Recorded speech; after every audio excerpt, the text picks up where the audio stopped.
to a National Geographic survey, 77% of all Americans believe there are signs that aliens have visited Earth. But despite this consensus, our governments have yet to acknowledge what many believe to be the truth behind extraterrestrials.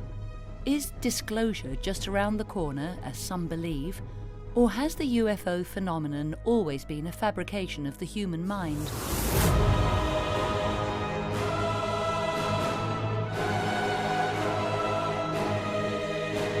The evidence has been mounting that our governments indeed know more than they are telling.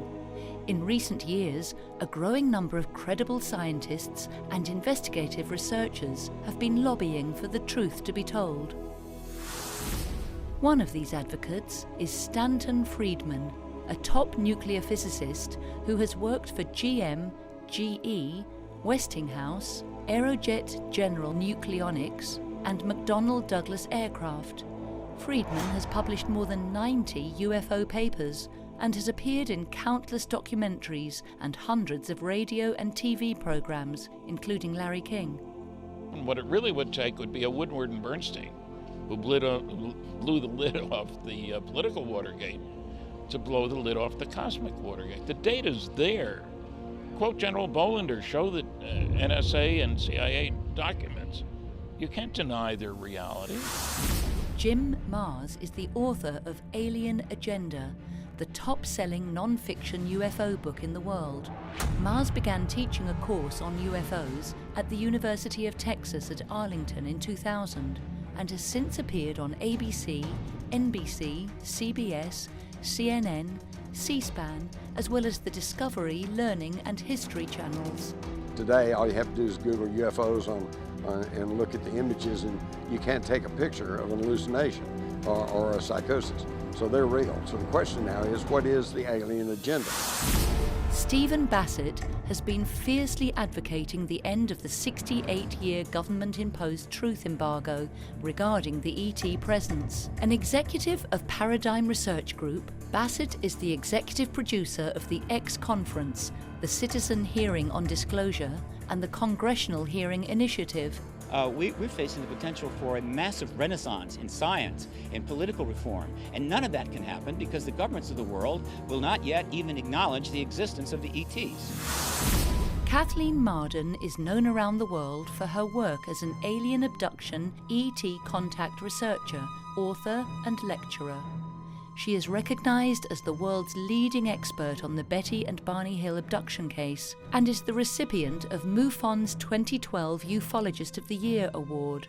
My research and the evidence and the scientific evaluation of that evidence has convinced me that this case is real and that it was being covered up by the government and by a small group of debunkers who wanted to make Betty and Barney look like kooks. Ron James is a prolific filmmaker and writer.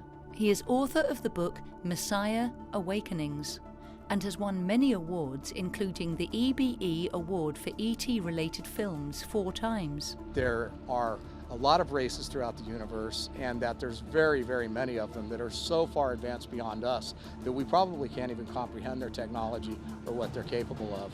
And how we play into that, we don't know. Patty Greer is one of the most devoted crop circle filmmaker researchers today, having produced 6 documentary films that have received prestigious awards. Greer's data brings metaphysics, ET technologies, and science together to offer a clear understanding of this astounding phenomenon. This is the most important story never told, how real this is on the planet, and the fact that all these people being well paid are being paid to not tell the truth. That's old paradigm. And all the money now is behind making sure that this information doesn't get out. I'm not expecting there will be full disclosure. There are plenty of reasons for the government not to disclose what they have learned. Because if they've learned any technological stuff, why should the U.S. put it on the table if the Russians and Chinese don't put on the table what they have learned? If you're waiting on a government official to hold a big press conference and say, okay, here's the truth about UFOs, you're going to be waiting a long time, okay? Because any government official that would admit to that is then admitting that they've lied to us for 70 or 80 years. We need to tell the world's people the truth. That's disclosure. Now, once that's happened, I anticipate a year or two of intense engagement of the issue by everyone. And after about a year or two, I think the planet will be collectively ready, not for disclosure, but rather for open contact. I have a feeling open contact will follow. We this year, we Earthlings, will spend $1 trillion on things military. $1 trillion. While thousands of children die every single day of preventable disease or starvation. Nationalism is the only game in town. There's just too much to lose, too much water under the bridge. I'm very involved in the disclosure process politically, and I do believe that it serves a very, very important purpose. And that purpose is to keep the pressure on. If you're doing this work with clarity, you're going to bring a lot of truth to the public. The races of grays, and this is what I specialize in, are telling individuals that there is not going to be disclosure by them immediately. In fact, I think we're undergoing a conditioning process right now through movies and TV and news accounts and sightings and abductions and crop circles, you name it. It's all around us, and more people are beginning to understand that this is a serious issue. There is a program in the works so that we will be able to communicate with them and they'll be able to communicate with us. I believe that there's kind of a plan to this, that it's been done before, and they have been helping to drive the process, that they want self-disclosure. Open contact is to follow.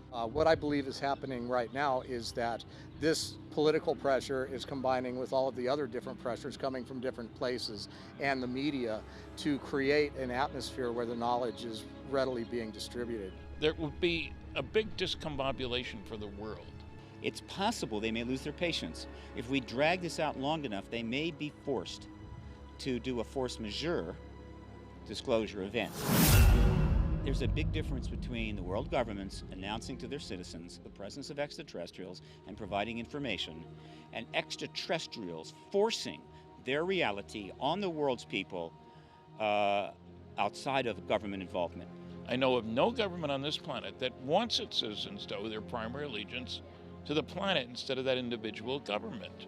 So I'm not expecting full disclosure. I don't want to see it. I want the government to say, yes, we're being visited. We're holding these international conferences to deal with the psychological, religious, technological, etc. aspects of that. Full disclosure is only going to come from them, okay? And think about it. All they got to do is hover over a city long enough for the news crews to get out and take footage, and then the game's up. Over time, they think that we will evolve to the point where we can establish communication, but it is at some point in the future. It is not going to happen immediately, according to the reports that I've received. Telling the truth in times of universal deceit is a revolutionary act.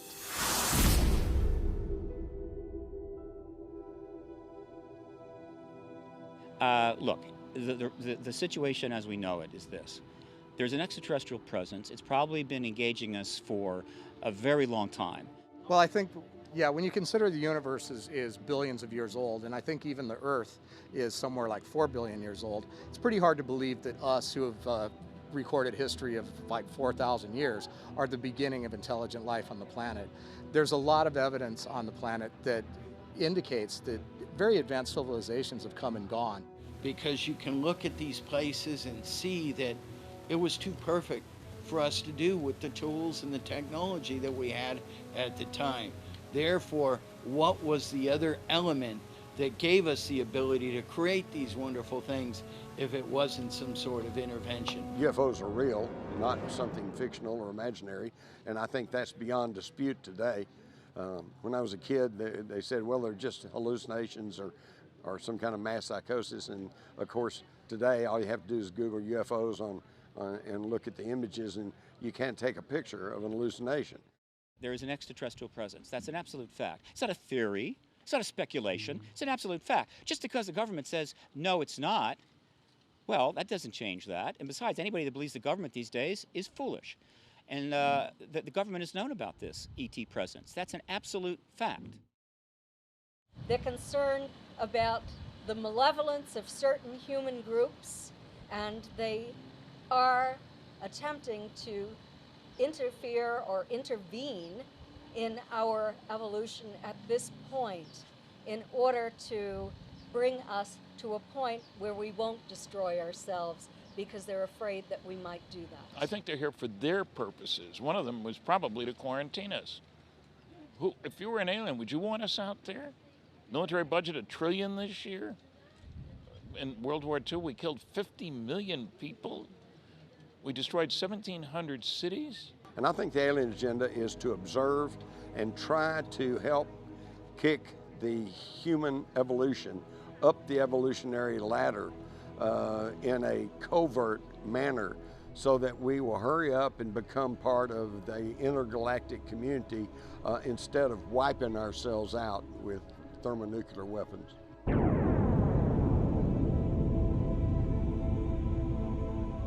Andromedans are one of 139 planetary systems that comprise the Interstellar Alliance.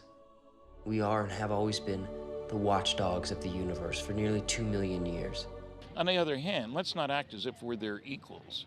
I don't talk to the squirrels in my backyard. I might say scat once in a while, you know. So we're not equals. People say, why don't they land on the White House lawn?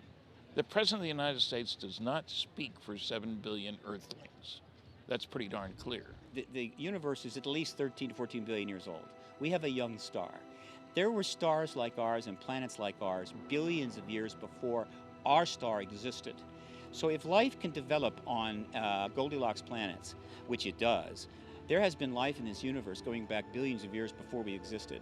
And so the idea that extraterrestrial civilizations have been engaging other planets and exploring the galaxy makes total sense. And so we very well have had extraterrestrial engagement going back as far as you want to go, even before this planet had a biosphere, maybe. I think that they don't want us to kill ourselves, because if we do, we're going to destroy this beautiful planet as well. They use this planet too. We have exploded 2,000 nuclear warheads on this planet, only 2 on people, thank goodness. We're not nice guys. There seems to be a lot of circumstantial evidence that they have been here for thousands of years, but they seem to have stepped up their program. I don't know if they've done this in our past history, but they seem to have stepped up their program after we exploded atomic bombs. And they do say that they are very, very concerned about our behavior.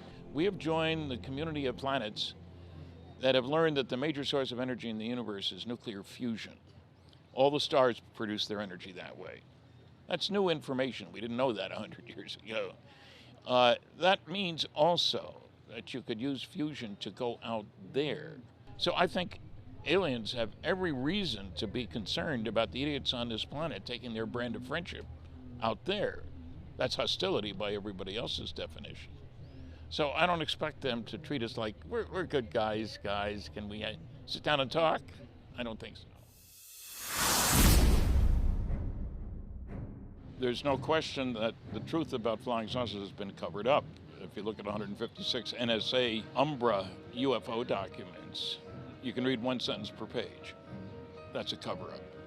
I've got a bunch of CIA top secret Umbra UFO documents.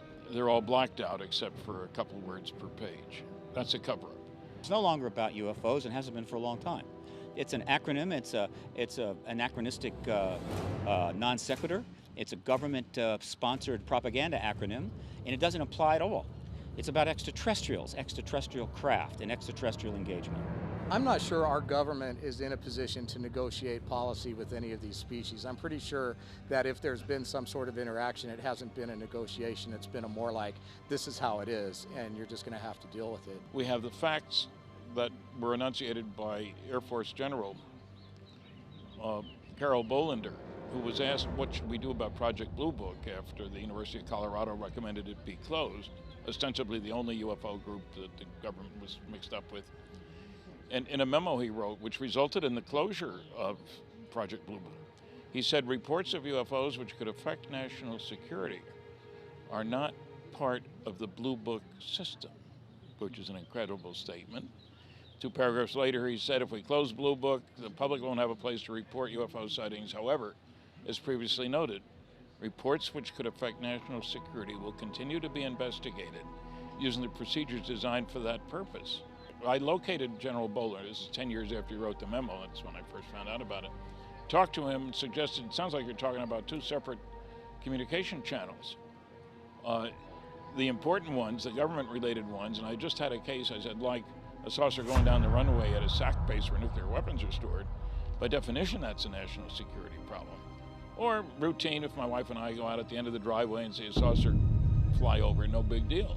And he agreed with me. 2 separate systems.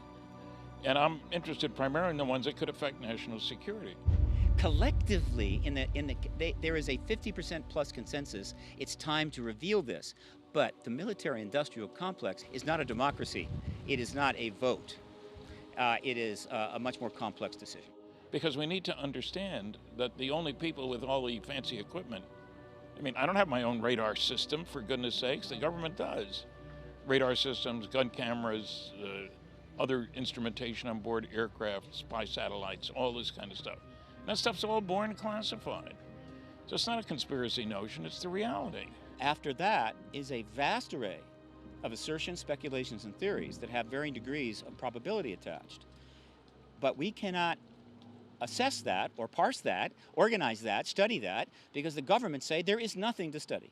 Look, there was a big explanation for Roswell, crash test dummies, stories about bodies. We were dropping crash test dummies all over the place.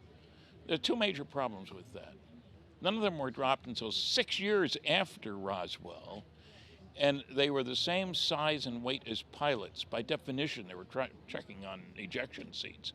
They're 6 feet tall, 175 pounds, made out of wood, and in Air Force gear, clothing, because that affected the drag and heating as you dropped them out of an airplane at a high speed, at a high altitude. So they got away with it. It was good enough for the New York Times. They bought it. The real problem is the failure of the press to do its job. It's a cosmic Watergate, and they're acting like it's Alice's Tea Party. And any interstellar race could destroy this planet without really a lot of effort. We are like kindergarten children to them in terms of our ability to, quote, fight. What if there's way more to the picture? What if there is a series of different alien races that all have a different agenda? And what if we really have no control over what our outcome's going to be? We know that there could be hostile entities out there who have malevolent intentions toward us and toward our, maybe not toward our planet, but they may want our planet for their own needs. Hollywood blockbusters, as well as independent films, have long capitalized on the public's interest in the UFO phenomenon. Richard Lowry's film utilizes actual case studies and depicts a looming alien invasion. His earlier film, Destination Mars, is a parody of the 1950s flying saucer movies, but subversively conveys the message that mankind's quest for destructive weaponry could result in our own annihilation by an alien race. The final speech from the alien leader proclaims this very clear warning. I have studied the Earthlings for many eons, from their pre-evolutionary stages to this, their final hour. And it is this gain in knowledge which has enabled all other planetary civilizations the proper tools for adopting indomitable minds forged of thought and reason rather than brutish impulse. It was only a matter of time until they stumbled upon an atmospheric vaporizer. But what the foolish Earthlings did not surmise is our power in controlling their world. From their floods, to their fires, to their earthquakes, and even to their solar eclipses. The elderly subject of Lowry's documentary, The Wicksboro Incident, also sends the warning that aliens have been coexisting with us for decades, and the small town in Texas where he and his comrades constructed a device that could detect who was human and who wasn't, was erased from existence. Well, I think that the government had to cover up the existence of the town, had to cover up all of those deaths, and so therefore They came in and they bulldozed over it. They just flattened that sucker right out. When the documentarians travel to Texas and locate the man's secret underground workstation, they are suddenly pursued by men in black, leading to the subject's on-screen assassination by a sniper. Oh, shit! The number one thing that would protect us from, would you say, the outlier, the rogue threat, would be an alliance with those entities and civilizations which have no intentions of allowing that to happen, which may very well be a reason why this process is underway right now. What protects a smaller country in this world right now from being invaded by a larger country? Alliances between that smaller country and more powerful countries that don't want to see that kind of behavior. I believe they're here. I think they're among us somewhere, and I think they're scouts. See, I don't think they're here to invade America or invade the world yet. They're scouting us right now. And someday, when they finally do it, they're coming here in droves. I mean, millions are going to come here, and they're taking over. Whatever your reason is for coming here, understand, we have no intention nor interest in keeping you alive. So I'm dead either way, right? Correct. No one will be spared.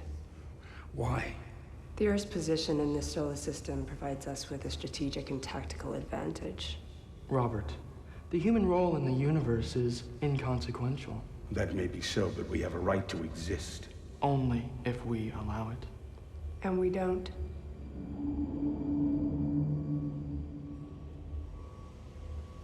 But there is a mythos that says that there's like a reptilian species that's out there that has been instrumental in our genetic engineering, and that their end is not really something that's going to be copacetic with what we'd like to see happen. If a major threat from another star system were to occur and we did not have protection from other star systems, we would be screwed. The government put that kind of stuff out early days in order to persuade people to just avoid the issue. Meaning, you know, maybe it's true, but you know, everybody will go insane, so don't bother. It's all bullshit. It's all propaganda. We could have handled the ET announcement in 1947. We just went through a world war with 40 million people killed. We had millions of men overseas. We did unbelievable sacrifice. And so we're going to fall apart because we learned there's extraterrestrials in the world in 1947? I don't think so. You know, there's a lot of people with different opinions as to why the government will not disclose. But there's several that resonate with me. And again, it's just my opinion. And I think that the first one is that even though we say that we're ready as a society, I really don't think we are. See, the truth is not what creates panics. It's lies and falsity that creates panics. And so that is another red herring that was used to justify in the minds of people staying out of this issue. When Orson Welles aired his War of the Worlds radio show, it sparked such chaos and fear in the public. It's been theorized that that's one reason why the government said we better not reveal this information, because it could cause a widespread panic and it could cause an entire meltdown. We could hold a radio show that was a scripted show and put out a statement that, no, this is just a script, right? But unfortunately, we didn't do it enough, and not a lot of people heard it. And it was about a major virus outbreak in California, and hundreds of thousands of people were coming down sick, and we generate a mass panic. Does that mean that the American people can't deal with the concept of a endemic or pandemic flu? No. That was a radio show that ended up being people thought was true when it wasn't. In other words, it wasn't the truth, it was false. I don't think anybody would panic, believe it or not. I think they panicked back in the day, but we're sort of gotten used to the UFO syndrome, if you will. And if they landed on this planet today, we might try to be friends with them. You know what I mean? And I think that's probably what would happen. I don't think anybody would panic. The Phoenix Lights, the Stephenville flyover, all of this is conditioning. It's the same thing we did with a Stone Age tribe that we found down in the Amazon basin. Instead of rushing in with clothes and Bibles and, you know, hey, vote for me, they cordoned off the area and kind of quarantined it, not to keep them in, but to keep others out. And then a team of anthropologists slowly allowed themselves to be seen. They were seen on the hillside, and then they were seen across the clearing, and they slowly acclimated these people to the idea that they were there and they weren't and didn't mean any harm, and then eventually they made contact with them. And this is the same type of conditioning process we're undergoing right now. Well, it wasn't completely ignored. It was in the newspapers several months after it happened. Well, what they did was lie. They switched, bait and switch. They changed the time, and they're talking about airplanes, military planes dropping flares. It was in the wrong part of the sky. There were, as you say, a lot of witnesses, and it was at the wrong time. But they got away with it because the press isn't doing its job. And you know something? Religion's been around for thousands and thousands of years. It's very resilient, and I doubt there's anything the extraterrestrials would show us that would significantly reduce the religious observance of this planet. It's time for us to expand our thinking, expand our understanding.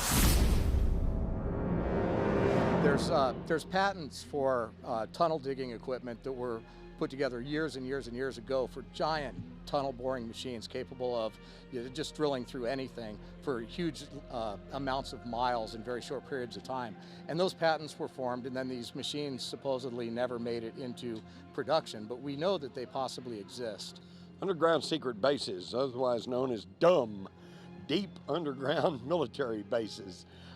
Yeah, they're there, and I've seen the specs and the pictures of the giant boring machines that they have that can just cut right through heavy rock and produce it within minutes a tunnel that's big enough to drive a 18-wheeler through. And so, yeah, these bases exist. Now, what exactly they'll be used for, if they'll ever be used, that's another question. Corso was speaking about only one aspect. The fact is, the number of craft have been in the hands of the U.S. government for decades, being extensively studied with billions of dollars, primarily in underground facilities, where they are trying to re-engineer and achieve, well, weapons and what have you. And I went to this place called Nordhausen, which was a vast underground base where they still had some of the U-2 engines, and the Russians had just put some rocks in there and left it where you could see the technology from Petamunda and the V2, the V3, the V4. And I believe that technology moved so fast, I almost believe there might have been some help from some other people not of our world. There's been a lot of talk about maybe mixed human-alien partnerships working in some of these underground bases, such as the one that is reportedly at Dulce, New Mexico. That is in my huh file. I go, huh. Okay, I've heard enough to suggest that there may be something to all that, and yet I've not seen hard enough evidence to just say conclusively, yes, that exists and that's happening. That's one of those areas where we do not have 100% certainty. We have a lot of evidence and a lot of some first-hand and second-hand testimony that implies underground facilities. But we know that they have that. They built underground facilities as part of the Cold War. We actually drove up to the Dulce base to get some establishing shots up there. So we started driving up toward the Archuleta Mesa, which is where the base is.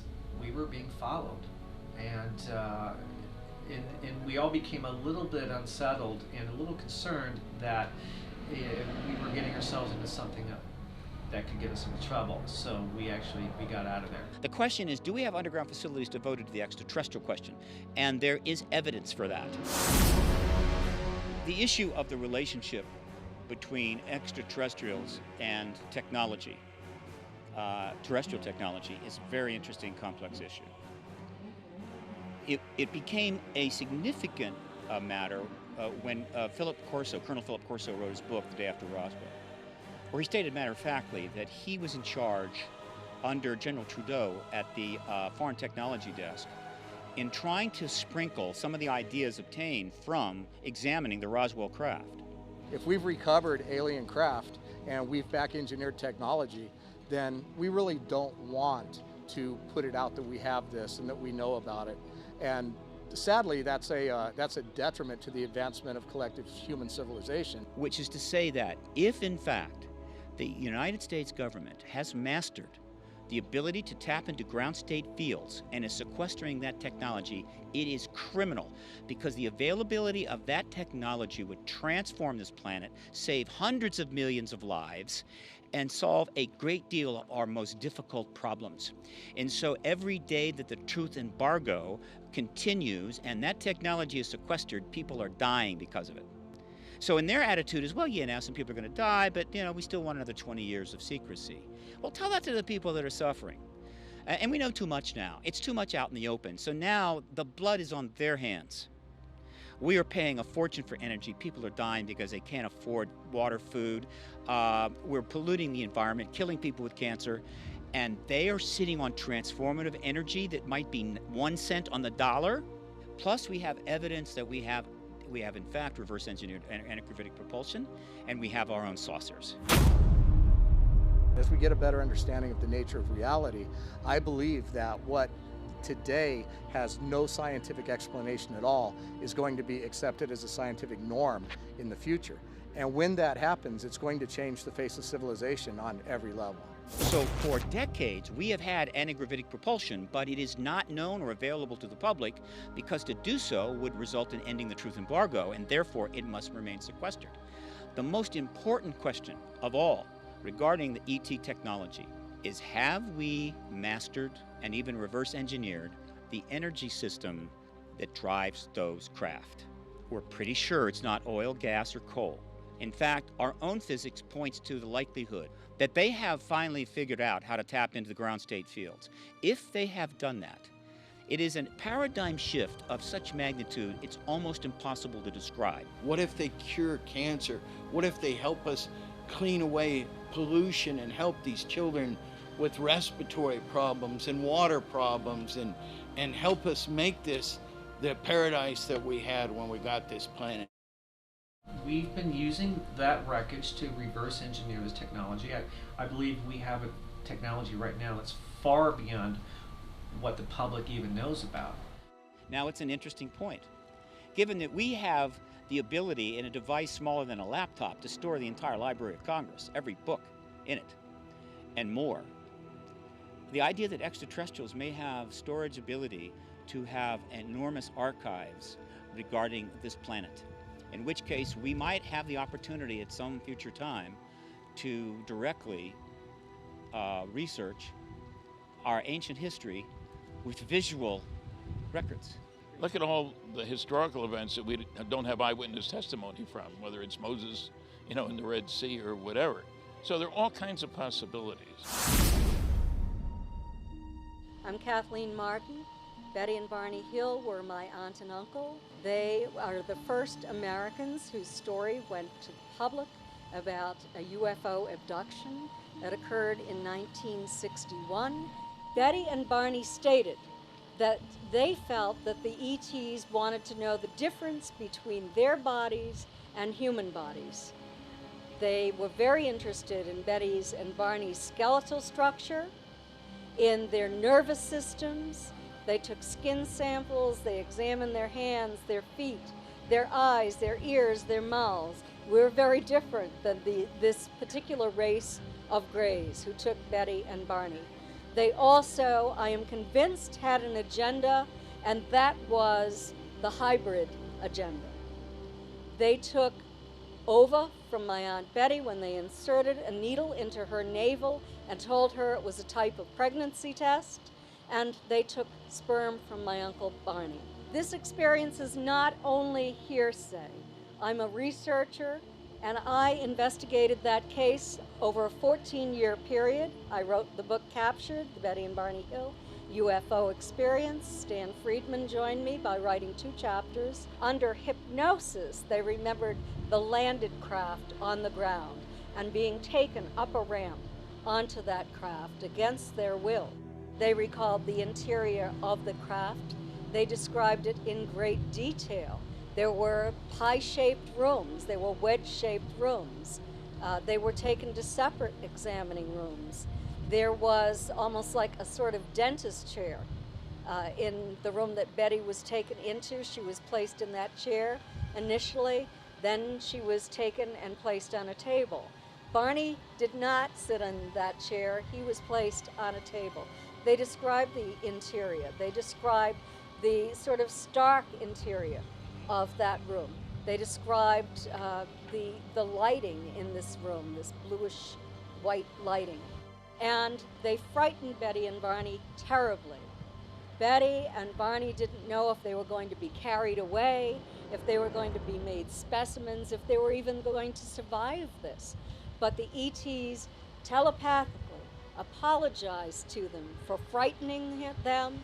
They reassured them that they were not going to be harmed, that they would be returned to their natural environment after they did a few tests. I was 13 years old at the time that this occurred. My mother was Betty's younger sister. Betty called my mother first when they arrived home on the morning of September 20th, 1961. I was in the room with my mother. One of Betty's reasons for calling my mother was because we had a neighbor who was a physicist, and Betty was concerned about radiation, and she wanted to know what to do. This physicist, for some unknown reason, told Betty that if she had a compass, she should take it out to the car to see how the needle reacted. Well, the funny thing is, that doesn't measure radiation, it measures a magnetic field. When she went to the car, she noticed for the first time that there were shiny spots. There were concentric circles, they were all the same size. And she held the needle over those spots, and it caused the compass needle to spin and spin. And the dress that Betty was wearing on the day of September 19th had been in perfectly fine shape when she put it on that morning. When she returned home the next morning, there was a tear in the thick zipper fabric. The stitching was torn by the zipper as well. Betty Hill's drawing of the infamous star map drew critical response from astronomers and researchers, including Carl Sagan.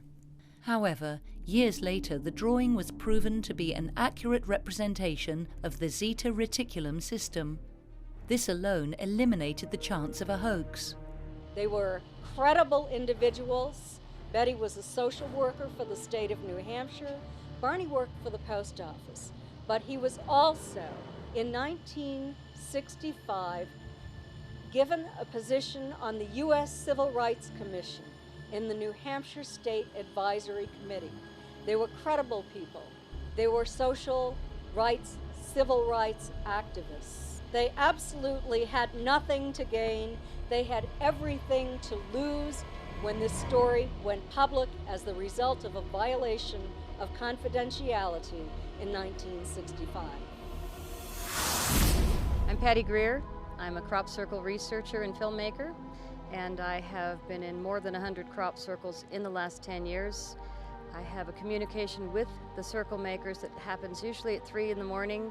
When you walk into a crop circle, you're going in a tram line, which is the tractor tire lines where it's already laid down. So you don't want to ever disturb the field of the farmers. As long as you stay in the tram lines, it's considered etiquette. And what I feel in the crop circles is a very strong, enhanced electromagnetic field. And almost everybody can feel it unless you're completely insensitive or not willing. The interesting thing is that as you're walking in the tram line, about 10 feet, 20 feet before you get there, the hair stands up on your arm, so you know you're close. Once you go in a crop circle and the whole body lights up head to toe, there's no doubt. It's like when somebody has a sighting of a spaceship.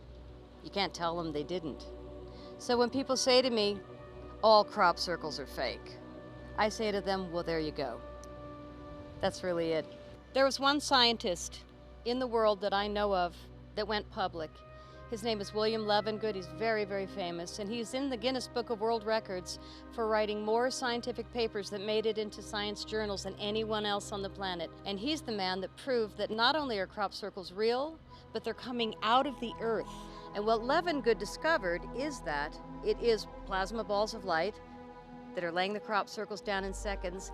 But the way the plasma gets energized enough is through these spinning, counter-rotating vortices. So it's a really clear science that makes sense.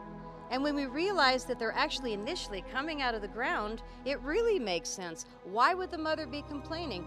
Well, gosh, we're fracking her, we're draining her blood, and then we're fracking her some more. And we're dumping stuff, and we're poisoning everything. And so she's been shooting up these messages for 200 years that we know of, and humanity's just gotten worse and worse. And a lot of the most important messages are put in binary code. They'll put it in a code that they know can be deciphered by a mathematician or a computer. And some of the most important binary codes have really referred to times in history, such as the alien face and the disc. I'll just point out that this was the year after 9/11 happened. And the message was, beware the bearers of false gifts and their broken promises. Much pain, but still time. Believe there is good out there. We oppose deception. Conduit closing.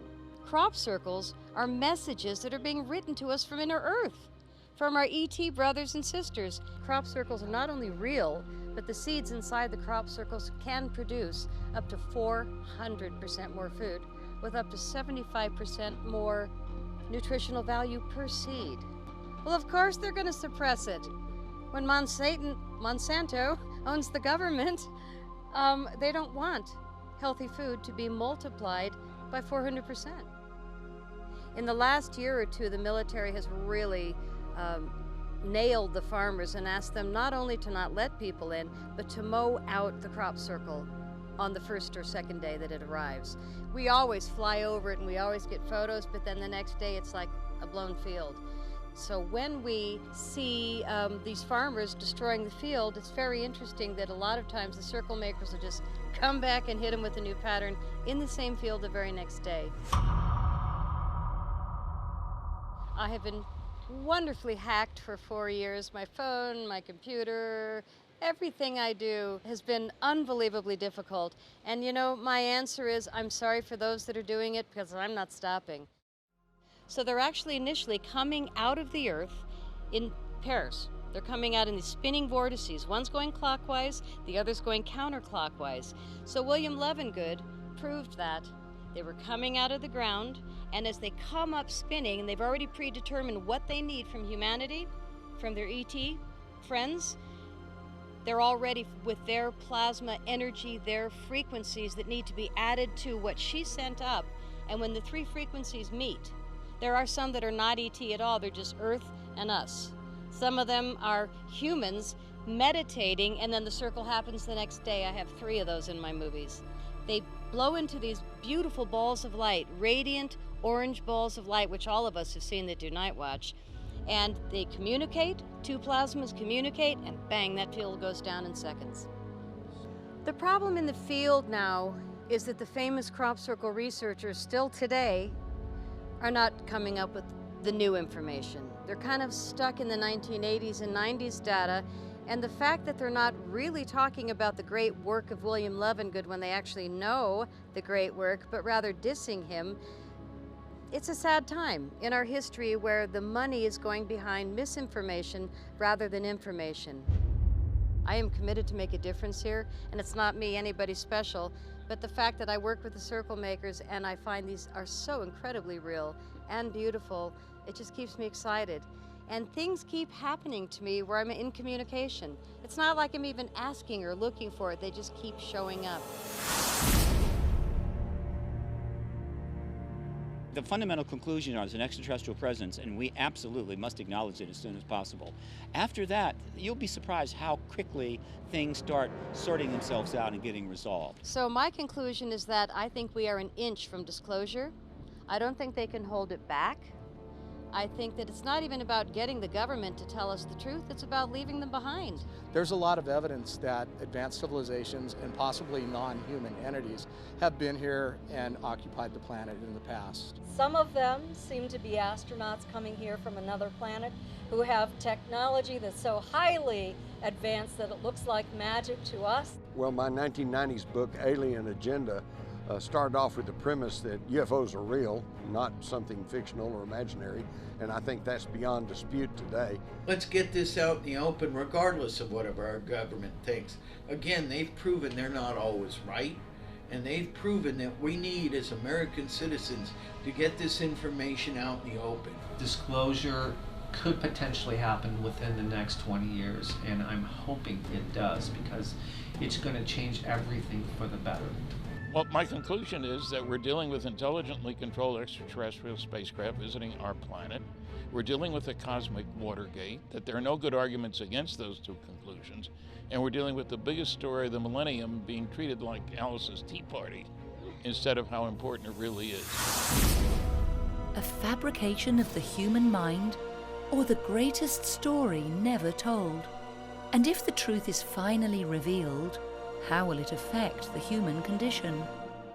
We may soon find out.